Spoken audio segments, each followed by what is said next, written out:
Hello, the internet. Hello, and welcome to Enter the Popverse episode 7. Oh my goodness. I am Ashley Victoria Robinson, your video producer and host here in the Popverse, which is, of course, a virtual realm created by Read Pop, where we love to celebrate the best in TV, movies, and comics.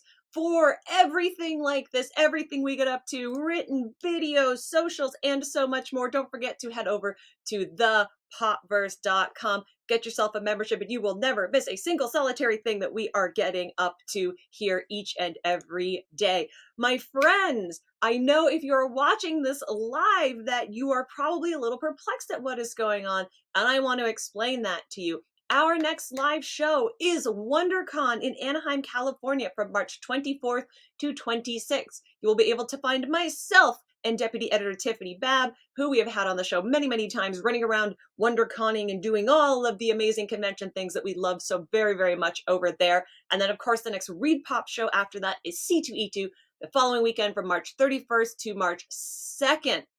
Now, I know there's a good chance that you are sitting here saying to yourself, today is March 24th. That's right. And we are live at WonderCon right now. But of course, we didn't want you to miss out on any of the Enter the Popverse goodness, any of the amazing geeky news that has come out this week. So we have a fun pre-recorded show for you today, and we will be back next week on our live shenanigans. So stick around. We are, of course, in March celebrating Women's History Month. The best way to support this woman and all of the women on the Read Pop team is to watch Enter the Popverse. Okay, I'm going to bring in my first guest right now. Hi, Tiffany. Welcome back to Enter the Popverse. Hi, it's great to be back. I know it's been so long since 5 days ago when I last spoke with you.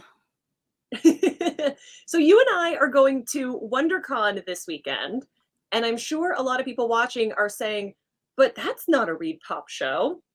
And maybe they missed that we went to San Diego Comic-Con last year, and we've covered a lot of amazing outside of Read Pop events. So I want to ask you, as our deputy editor, and as someone who on this go around is the person in charge, how do you approach going to a comic convention and covering it when it's not a Read Pop show and we are part of Read Pop?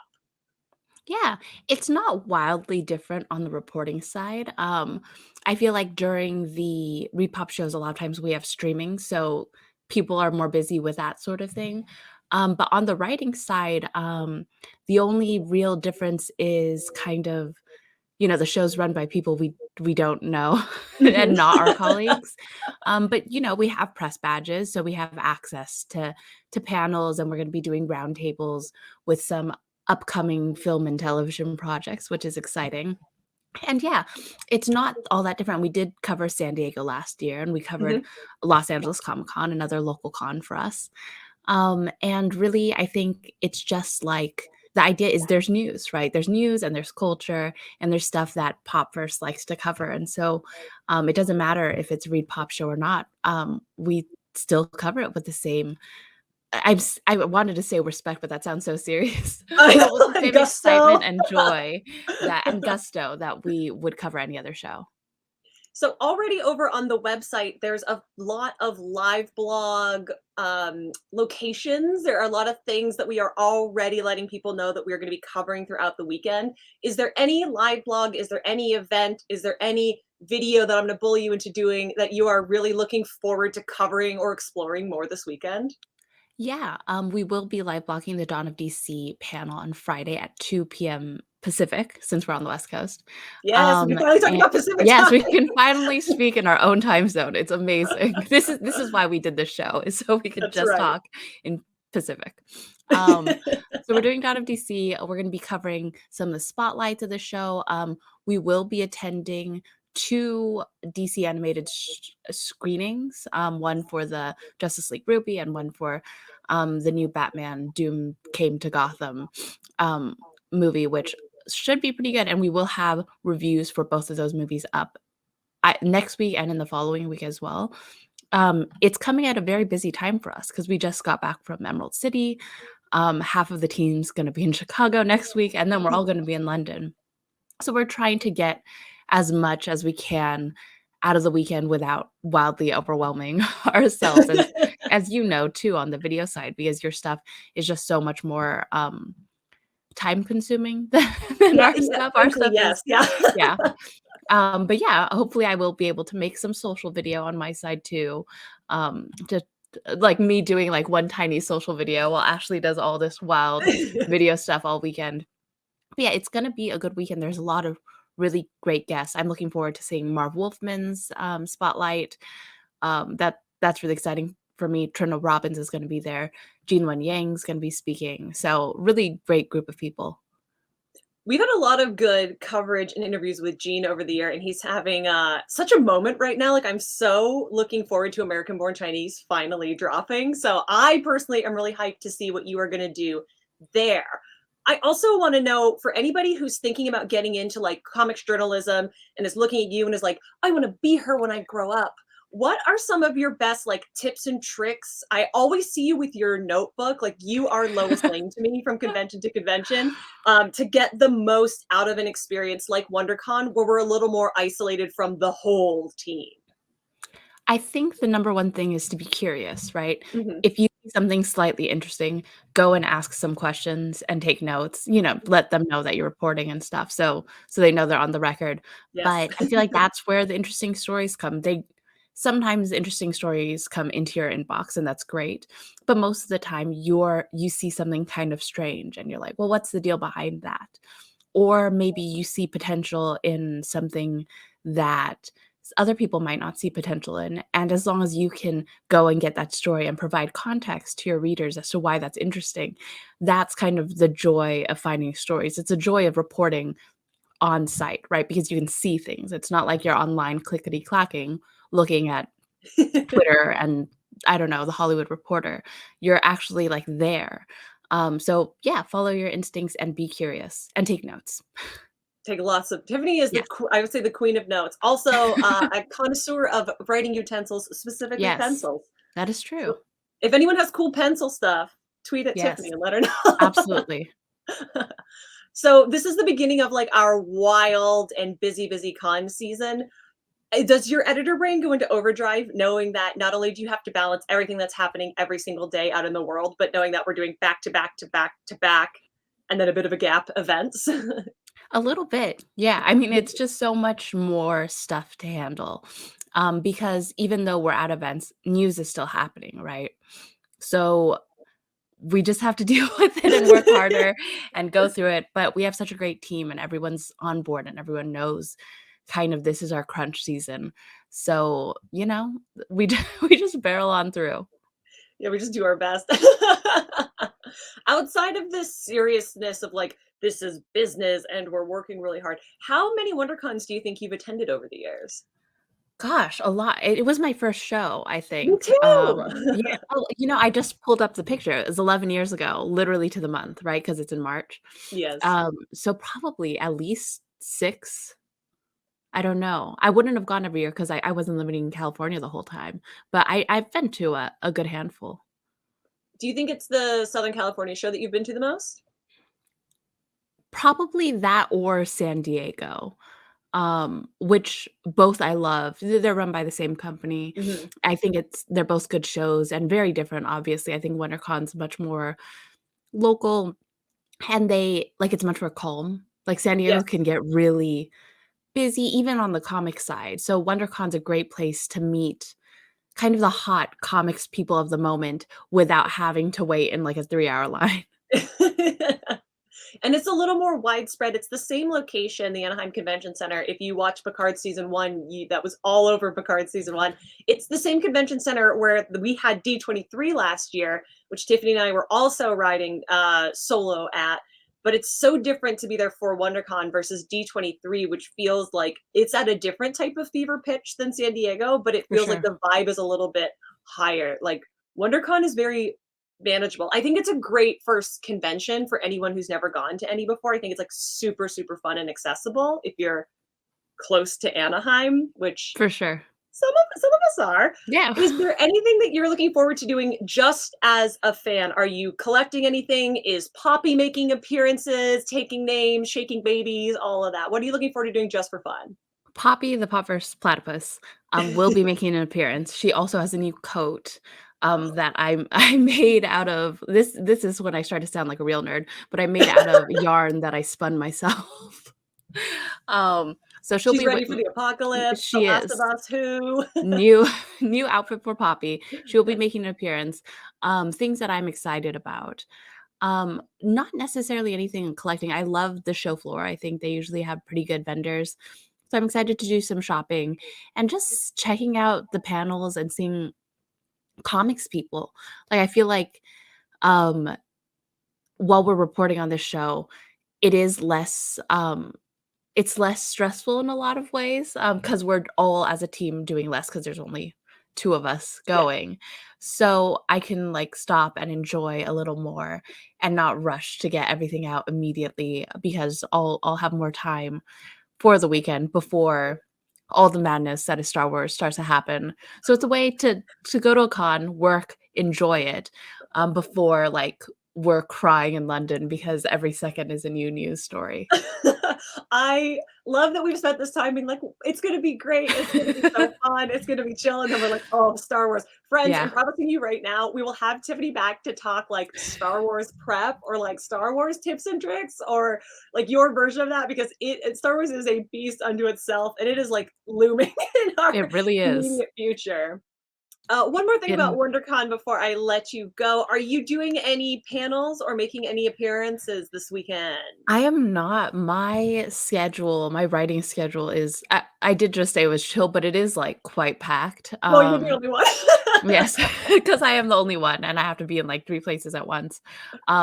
But I know you are. Tell us about your panels. I am. I'm on 3 panels. At the end, I'll tell you all the times and stuff, but I'm on a retrospective for Star Trek: Deep Space Nine, Batman: Mask of the Phantasm, and then I'm talking about queer representation in comics. So So exciting. I'm very excited. WonderCon was my first panel, and then I'm hoping when I'm like 127 years old that WonderCon is also my last panel. I think that would be a nice Just bit of on bit of your symmetry. deathbed, they cart you in. Yeah, exactly. Tiffany Babb, thank you so much for joining us again on Enter the Popverse. I adore you so much, and I can't wait to see you in just a couple short days. Thank you for having me. Bye. Bye. And welcome back to Enter the Popverse, Graeme McMillan. Hello there. How are you? I'm so terrified. How are you? Don't be terrified. Everything's lovely. For once, I have a sunny day, so everything is great. I I say feel that like like you can see the window, but you can't. you're being very blessed right now because you are not going to a convention this weekend. Yeah, I know it's very exciting for me. I get to stay home. I get to stay. I say that, but like Star Wars is what 2 weeks away. Yeah, Oh, this is so funny. We just had Tiffany on, and Tiffany and I also talked about Star Wars looming in the distance. it's big in our minds. It's big in our minds. I feel like this is very illuminating for all the viewers, like how large Star Wars just like it's the behemoth on the horizon. It is the thing that none of us think past. We're like, and then there's Star Wars, and maybe there's something after that. Who knows? Who can say? Before that, though, I brought you here to talk about comic books. You and I have talked a lot about traditional capes and tights Western comics, but that's actually a super teeny tiny part of the market. And we got some really exciting news this week about one of the more beloved franchises. You wrote about it, so I brought you here to be expert. Dogman. What's going on with Dogman? Dogman has a new book coming out. It is Dogman 20,000 Fleas Under the Sea, which Cute. is a great name. All of the titles, or most of the titles, are based on classic literature, which is a cute thing that, the parents will get and the kids will really not care about one way or the other. It is the 11th book in the series, and it is probably going to be the top selling comic of the year because Dogman is massive, enormously big in a way that I think people who follow superhero comics just have no idea about. Hmm. That is one of my favorite things about the way the market works right now is everybody thinks that Batman is the king and then everything else is below that. But it's actually like Dave Pilkey and Raina Telgemeier are the co-reigning regents Yeah. of And by comic books. so much more, by so much more. I Yeah. mean, in 2021, which is the last time a Dogman book came out, not only was the 10th Dogman book the top selling book of the year, not comic, the top selling book Look. of the year, but 3 Dogman titles showed up in the top 25 of the year. Yeah. Like, that's how big it is. Dogman is a massive, massive, massive thing. And have you ever read a Dogman book? I have read the first 3 Dogman books. The origin of Dogman is so absolutely insane. Okay, for anyone who doesn't know, tell us. Okay, so Dogman is literally what the name suggests. Yes. He starts off. This is going to sound weird. There is a cop and his dog Greg, and they get blown up, and then they get sewed together by a surgeon who just sticks the dog's head on the human body, and then he's Dogman. It's That's giving it. both Nickelodeon's Cat Dog, if anyone remembers that cartoon from like the Yeah. 90s, early aughts, but also Luther from the Umbrella Academy, like sewing his head onto the gorilla body. It is the strangest thing. And also, like, the Dogman conceit is the weirdest thing, because Dogman is a fictional character inside the Dogman books Mhm. created by the 2 kids from Captain Underpants. Yes, if you grew up in the Captain Underpants generation, I feel like if you have children now, your children are reading Dogman, and Captain Underpants was the same type of thing. Captain Underpants was a story that was dismissed because it was seen as silly or crass for like a young audience that didn't understand. And I think Dogman is seen the same way by people who aren't into comic books or silly books or funny Well, books. but that's just it. Like, they are silly and crass. Like, Captain Underpants is literally called Captain Underpants. Oh, 100%. You know, like, it is just fart jokes.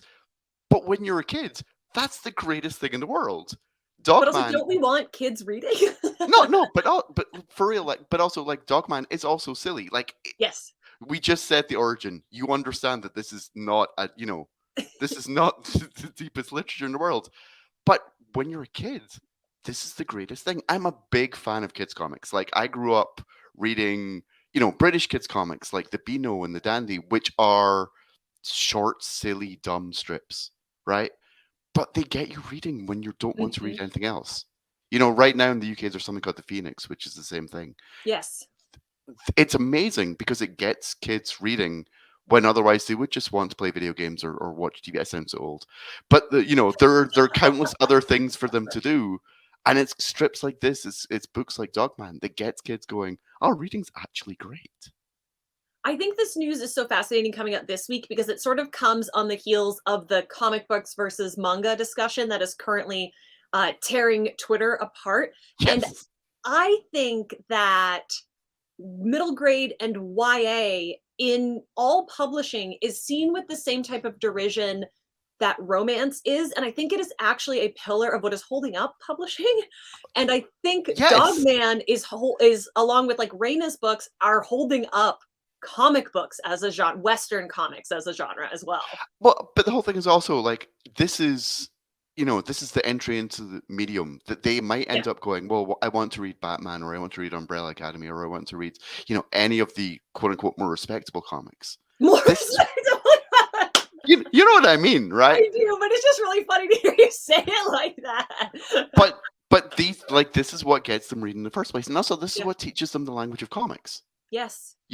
Like, you can't look at something like what Raina does or what Dave Pilkey does and not see that, like, these are incredibly important books that will get kids excited about the medium of comics and then going on to reading, whatever as a result. These are the most important books out there for people who care about comics as a medium.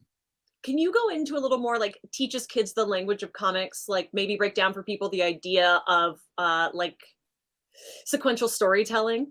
Well, I mean, so this is a weird thing that happens. Comics is a language that has to be learned.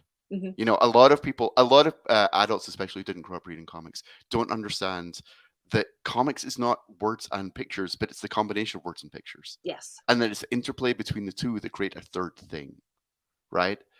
And it's something I think you have to learn early, or if you're older, you actually have to work at learning. You can't just read it and think, well, I read the words and then look at the pictures, or vice versa, because it is the interplay between the two that's important. That's what makes a comic work, and the space that creates inside your brain, right? What's funny is I had this conversation with the heavy name drop Jeff Drexler, who's the lawyer who works on genderqueer. Thanks. No, but he is this whole theory, and he's entirely right about the world as it is today works on comic logic. The internet works on an interplay between words and image. Visual language works on an interplay between word and image that is taught to us by comics. Mhm. And when you see people complain about things like genderqueer, in many respects, it's because they literally don't understand what's happening in the story. One Mhm. of the complaints in Virginia about genderqueer was based on a misunderstanding that the text was talking about one thing, the image was talking about something else, and they were not talking about the same thing. Yeah. And as he pointed out, if people understood how comics worked, they wouldn't have such complaints. They wouldn't be thinking that the comics are saying something they're not. So what I'm hearing is that we all need to pick up this new volume of Dogman and send it to hateful legislatures so that they will come to understand the medium better as a whole. Yes, in part because everyone should learn how comics work. Secondly, let's get Dave Pilkey's sales up even more. I don't know why. He Like needs he's it. already going to be. Yeah. You think he needs it? Yeah, but no, like these books are really important. You know, these books are something that teach people the language that is how the world works now. But it's also how comics work, and therefore you can use to push back against complaints about a genderqueer or Mhm. any other quote unquote controversial comic.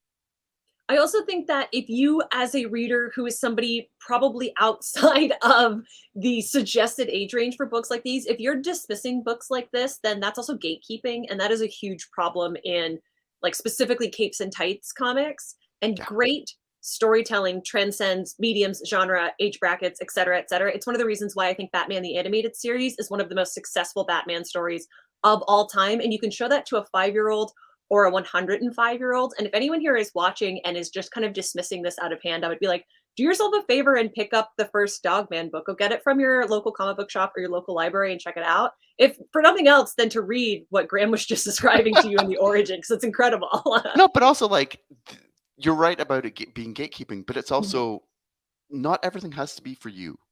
And What? that's something that I think that a lot of comic fans actually have a problem with. Yeah. I remember at Emerald City, I was moderating one of the panels, and someone basically said, "Well, why aren't these comics sold to me anymore?" Hmm. And all the panelists said, rightfully, like they shouldn't be. If we want comics to be a successful medium, if we want comics to be a successful business, it should be appealing to everyone. Yep.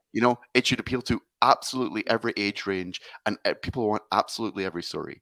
And so, for me, at least as a reader, some of my favorite comics of the last few years have been things that theoretically should not appeal to me. I've Can been. you name some of them for us? I remember, again, this sounds like a name drop and it's not meant to, but I remember I was a judge for the Eisners in 2018. And Hmm. as a result, you read a lot of books you otherwise would never have read. Yeah. And I found Eleanor Davis's work, Me and a Bike on a Road, was Hmm. one of them. And I'd never, like, I'd heard of her, but I'd never read her stuff before. And it like blew me away very much. My Brother's Husband was one of the books as well, the manga. So good. That book It's is it, so good. it's absolutely beautiful, You right? will But cry. again, you very, very much will cry. But it was another book that I would have thought, well, it's not for me. I'm not, I don't read a lot of manga. I don't read a lot of romance books. But reading that was just, well, this is amazing, and this is so touching, and this is so like emotionally impactful. But also, this is just great comics, Hmm. like all the way through. Like there are things that they're doing here that I, as a fan of comics, am just like, well, good for you. And Dogman's the same. Dogman has tricks in it. We were just like, that's just good. That's just good comics. Also, very few stories in any comics genre nowadays gets to 11 volumes, and these are not released as single issues. These are released what we think of as like Eastern manga style, a full graphic novel, Mhm. and this is volume 11. Like, when was the last time we got volume 11 of The Flash that wasn't a complete collection across his entire run? Like, any comic book creator or reader should be so lucky. And I will say this about Dogman: there have never been complaints about a dip in quality. No, Dogman is incredibly consistent. Yeah. But also you look back, like Dogman is consistent with Cats and Underpants, which Uh-huh. started, 20 years ago. Yep. Like Dave Pilkey's been doing this for a long time and is really good at this, you know. And also something else that he's done is last Dogman was 2 years ago because he took a break to do a spin-off series, Cat Kid That's Comic Club. right. Yes. I'm glad. I'm glad. See, you could have said it and saved me trying to remember the name. Absolutely not. I was actually looking Um, to see if my cat was in here, and sadly he's not. but that's that's also a series that teaches kids, like literally teaches kids comics. Yep. How to make comics, how to read comics. Again, I cannot express how important these comics are. I cannot express how good these comics are, and how vital this Reina, the first second YA books, Mhm. everything manga are for. If you care about comics, these are the things that are getting the kids who are not reading it into it. And here's This how is the you future. know that this is the future, even for Capes and Tights, because DC Kids is doing this same thing. And some of the consistently best series and the most exciting comics that DC has done in years are those DC Kids books. That Yep. Raven, the Teen Yep. Titans series, the new Green Lantern, Mara, like all of those books are so consistently excellent in a way that, in my opinion, Controversial. the floppies aren't. And maybe it's because those are more what I want to read than what traditional superheroes are doing right now. But the sales also Oh, back up Ashley's opinion. one of the things that's also good is with the YA books, the DC Mhm. YA books in particular, if you don't know the creators, you can still be assured that you're going to get a good story. Do you know what I mean? Like 100%. the curation of that line is amazing. Yeah. You really know you are going to get good stuff every time you pick up one of those books. And again, like I am very much outside the demographic for those books. I am, decades outside the demographic I for mean, at those 14 books. years old, you're ancient, Graham. I understand. 14? Bless you. Look at this face. Look at this face. I was going to say 40, still kind. Um, but they're good, right? Mhm. Like again, they're good comics, but also as someone who's a fan of those characters, they're just good. It's a good Flash story, it's a good Aquaman story, it's a good Green Lantern story. Mhm. Okay, Graham, we're going to convention season. You're being spared, but where can people find you next in person if they want to run up on you and let Oh, you know their thoughts about Dogman? you've got to be in the UK, and you'll see me at Star Wars Celebration. That's right. I Graham will be the one jet lagged. You will be the one, we will. Please bring caffeine. Graham and I will need it. Graeme McMillan, thank you so much for joining us and talking Dogman on Enter the Popverse today. Goodbye, goodbye, goodbye. Ugh, thank you so, so much, Graham, for coming and blowing my mind. Like you always do with that amazing discussion. And of course, support all of your YA and all of your non-Big Two comics each and every week. I want to celebrate some anime with you right now. I feel like, friends, if I can be candid with you, I feel like we haven't had enough anime talk here in the Potverse. And so I was very, very excited when this opportunity came along to do a little more anime talk with you. So shout out, first of all, to BoxLunch, because BoxLunch sent me a couple really, really cool items from their Hello Kitty, Friends of Hello Kitty crossover with Attack on Titan. So I thought I would come here and do a little unboxing for you, and we could talk a little Attack on Titan, we could talk a little Hello Kitty and Friends, and we could see some of the amazing stuff that BoxLunch has to offer. First and foremost, this is a show, not a tell. So you're going to get a chance to see how tall I appear on this camera, because I'm wearing one of the items right now. No, it's not my Geek History Lesson shirt. It is, in fact, we're going to back up.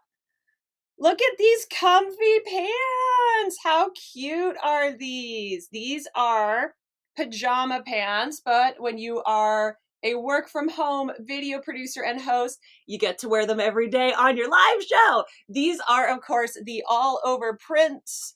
They feature a lot of team ups between some of our favorite characters from both universes. You can do fun pirate poses in them when you're prepping for your Our Flag Means Death panel. You can do the same pose on this side and look really thoughtful, like you know exactly what you're talking about. Honestly, my favorite so far on the all over prints is the Grumpy Gusses that I have right here on my left hip. They are giving a real vibe. I also can't tell you how soft they are. Not only are they soft on the interior, but they're like silky on the outside. So they kind of feel like really, really fancy pajama pants. And as somebody who likes to go around recording my videos wearing sweatpants, I was like really, really hyped to get these. Okay, also, continuing the trend of the all over print, I got this amazing wallet card holder. And you can see, right, we have our core symbol right here. On this side, you can have your ID panel. What I like about this is it's smaller. It's more like a willet than a wallet. So it fits in any pockets that you have, including on your all over pajama pants. Something like this is a great hack that I actually really recommend people do for conventions. It can be overwhelming to have to take your ID, your credit card, cash if you're trying to be kind to people who don't have a Square reader, all of the information that you're going to need each and every single day to have the best convention experience possible. So a smaller carrier, just like this one, will allow you only to bring the essentials that you need, plus of course your badge that you're wearing on your lanyard. So I think this is a really, really wonderful option. There's the ID cover, there's the main compartment, there's a side compartment, and then there's a even smaller side compartment. So for anything that you need that's basically not change, gonna fit in here really well, and it fits in pockets. And all of my fellows who wear clothes designed for women know we often don't have pockets of significant size. It's often a struggle to figure out where we're gonna keep these kind of things. I think this is a super, super cute option. Again, it's that all over print. There are my grumpy Gus's right at the top. They're so freaking cute. I can't stand it. And then, of course, like what other geek anime collab would be complete if we didn't have Blind Box O'Clock? How cute are they? So they've taken the same designs, the all-over prints that feature the Attack on Titan characters and the Hello Kitty characters, and made them into enamel pins. I can't take you with me into my kitchen, but in my kitchen I have a cork board. I'm sure many of you have cork boards of your own that I actually made, painted the frame, that has all of my enamel pins that I pick up from convention to convention. Something that I actually really love that ReedPop does is the con exclusive pins. I have a special little corner of them on my cork board. So this, just for me personally, is like a really, really perfect addition. Thank you, BoxLunch, for sending it to me. Let's open her up and let's see who we got. Here's some ASMR for you. I don't listen to ASMR, so I'm sorry. I'm sure that's probably horrible. If you're listening with headphones, I'm sorry. I didn't mean to. I didn't know. Oh, okay. Can we see who I got? Yes. So I think I got Armin and Shirusa. Shirusa's one of the, there are a bunch of rabbits in Hello Kitty lore. There's like two little ones. There's like the white one and the brown one, and they appear as packs. And I think the pronunciation of the Japanese name is Shirusa. And I think that is who we have right here with our little baby Armin. It's not too terribly big. There's only 2 pins. So you can kind of see it in scale next to my hand. I actually really, really love Armin, so this is definitely going to be going on my cork board. Thank you, BoxLunch, for all of the goodies. I didn't know that Hello Kitty and Friends and Attack on Titan was going to be a crossover that I needed, but it actually brings me a lot of delight, a lot of love, a lot of joy. So be sure to check out BoxLunch. Be sure to purchase things from the collection. I'm sure we're going to have more fun things to feature here on the show. They sent me the last 2 Super Mario Brothers shirts, the Yoshi and the Mario shirt that I've been wearing the last couple weeks. So I'm so grateful for them for keeping me in such cool nerd swag here in Enter the Popverse. My friends, I am sad to tell you that this week's Enter the Popverse is coming to a close. You can find all the links, of course, in every video that we reference down in the description of this video for your pleasure. You can also, of course, always find the full story over at thepopverse.com. The Popverse is a virtual realm created by ReedPop. We are celebrating the best in TV, movies, and comics each and every single day. While you're over there, of course, why not get yourself a Popverse membership so you can have the full and complete Popverse experience. We're going to have a lot of fun things there all weekend long for WonderCon, so don't forget thepopverse.com. Of course, our next show is happening right now. That is WonderCon in Anaheim, California. I want to let you know, if you are watching this live on Friday or early on Saturday morning, there are 3 panels that you can check me out on Saturday at 6 p.m. I'm going to be a part of the Fanbase Press Presents a 30th anniversary retrospective on Star Trek Deep Space Nine, which is my all-time favorite Star Trek show. So I'm very, very honored to be joining them. On Sunday at 11 a.m., I'm going to be talking about what does healthy queer representation in comics look like. If you didn't know that I write comics, I'm an award-losing comic book writer, and I'm going to be bringing some of that experience to the panel. And then lastly, on Sunday as well at 12:30 p.m., I'm going to be on the psychology and celebration of Batman Mask of the Phantasm panel, So we're going to have a lot of really fun things to talk about. You can check me out there all weekend long. While you're here, just like the banners that's down below, why don't you hit that subscribe button, click the little bell so you never miss anything that we're getting up to at any time, and you never, ever, ever miss an Enter the Popverse, which of course drops for you every Friday here at 10 a.m. Pacific time and 1 p.m. Eastern time. Alrighty, my friends, I, of course, have been your host, Ashley Victoria Robinson, and the video producer here at Popverse. Stay safe, my friends. Have a wonderful day, and I love you so very much. Goodbye.